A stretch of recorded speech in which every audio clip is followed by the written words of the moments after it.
বলিউডে ক্যামেরা যেন নিঃশ্বাস ফেলারও সময় দেয় না। এয়ারপোর্ট লুক, জিম লুক সবকিছুতেই চাই পারফেক্ট সাজ। কিন্তু বিদ্যা বালান একসময় এই লুক নিয়েই ছিলেন আতঙ্কে।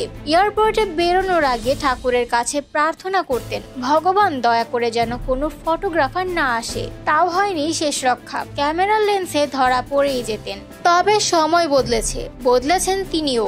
শাড়িতেই স্বাচ্ছন্দ্য, শাড়িতেই সাহস। পারফেক্ট বডির বাজারে বিদ্যা হয়ে উঠেছেন ব্যতিক্রম। হ্যাঁ, জীবনের এক সময় তিনিও পরেছেন বডিকন ড্রেস। হয়তো চেয়েছিলেন অন্য নায়িকাদের মতো লাগুক নিজেকেও, কিন্তু আয়নায় তাকিয়ে নিজেই বলেছিলেন কি অদ্ভুত লাগছে।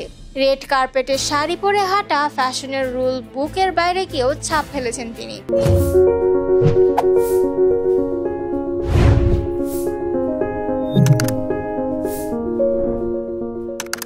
ট্রেন্ডসেটার না, বিদ্যার মতে আমার কোনো চয়েসই ছিল না। আমি সেই সব পোশাকে ফিট হতাম না। হয় সারা জীবন অন্যদের মতো হতে চাও, নয়তো নিজের মতো হও। আমি নিজের মতোই বাঁচতে চেয়েছি। আর ঠিক তখনই দর্শকও যেন বলেছে এই রিয়েল বিদ্যাকেই আমরা চাই। বিদ্যা স্পষ্ট বলেন, আমি চেয়েছি অন্যদের মতো পোশাক পরতে, কিন্তু নিজেকে অস্বস্তিকর লাগতো। আজ আমি পরি যা ভালোবাসি, করি যা ইচ্ছে হয়। আমি মুক্ত, আমি স্বাধীন। আর মানুষ তারা প্রশংসা করতে বাধ্য, কারণ তারা বুঝে গেছে আমার লজ্জা নেই।